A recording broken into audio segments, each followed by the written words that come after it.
किस्म के वर्डिक्ट आए। पहले अगर मैं जम्मू कश्मीर लद्दाख के हवाले से बात करूं तो यहाँ से जो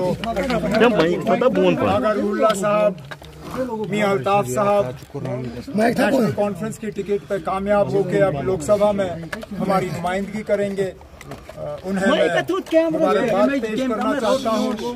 इसके साथ साथ और के लोगों ने बीजेपी के उम्मीदवार को वहां हरा के हाजी हनीफा जान साहब को जो कामयाब किया, वो भी अपने आप में एक बहुत बड़ी बात है। मैं करगिल के लोगों को और उन लोगों को जिन्होंने हाजी हनीफा जान साहब को वोट डाले करता हूँ। जहाँ तक मेरी अपनी सीट है,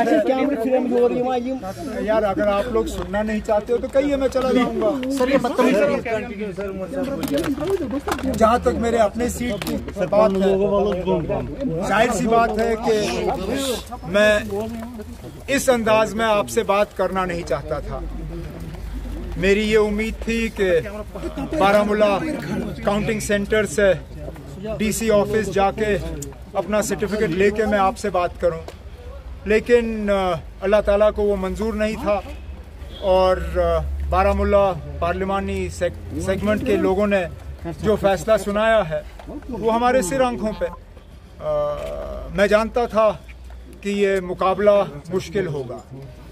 शुरू में जिसके खिलाफ मैं इलेक्शन लड़ रहा था वो उसकी मुखालफत करना मेरे लिए ज़्यादा आसान था।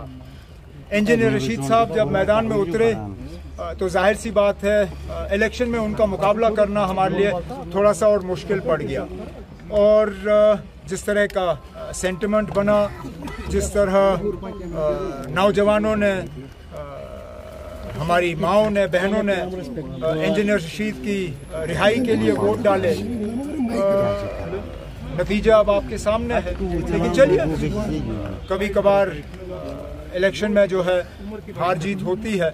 ये पहली मर्तबा मैं पार्लियामेंट का इलेक्शन हारा हूँ, अब आगे देखते हैं क्या होता है। हाँ सॉरी मुझे ये भी, क्योंकि मैं जम्मू कश्मीर में ही मैं फंस गया। जहाँ तक मुल्क भर के नतीजों की अगर हम बात करें तो दिल खुश हुआ। हम शायद इससे ज़्यादा उम्मीद कर रहे थे, लेकिन एग्जिट पोल्स गलत साबित हुए। वो जम्मू कश्मीर के बारे में भी गलत साबित हुए और बाकी मुल्क के बारे में गलत साबित हुए। जिस तरह अखिलेश ने यूपी में किया, ममता दीदी ने वेस्ट बंगाल में, स्टालिन साहब ने तमिलनाडु में, शरद पवार साहब और उद्धव ठाकरे ने महाराष्ट्र में, और जिस तरह कांग्रेस ने राहुल गांधी और खड़गे साहब और प्रियंका जी ने, जिस तरह कांग्रेस की टैली जो है लगभग अब 100 पे वो टच कर रहे हैं। एग्जैक्ट फिगर्स मेरे पास अभी है नहीं।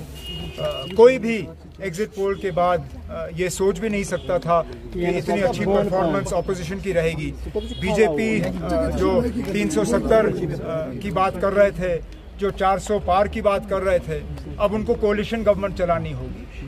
अब इस वज़ीर आज़म के लिए जिन्होंने अपने हुकूमत को एक डिक्टेटरशिप के तौर पे चलाया है, इस वज़ीर आज़म के लिए एक कोalition चलाना ये एक नई बात होगी।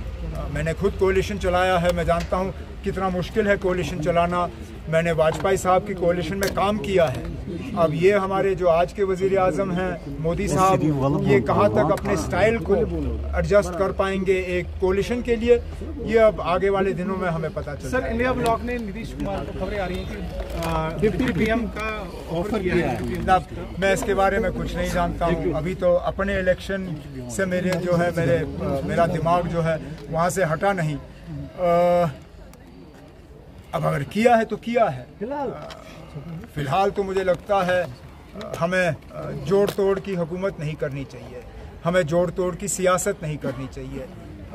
प्री पोल अलायंसेस जो रहे हैं, मेरा अपना मानना है कि प्रेसिडेंट राष्ट्रपति साहिबा को प्री पोल अलायंस के तौर पे जो है अपना फैसला करना चाहिए, और जो लोगों का फैसला है वो हमें तस्लीम करना चाहिए।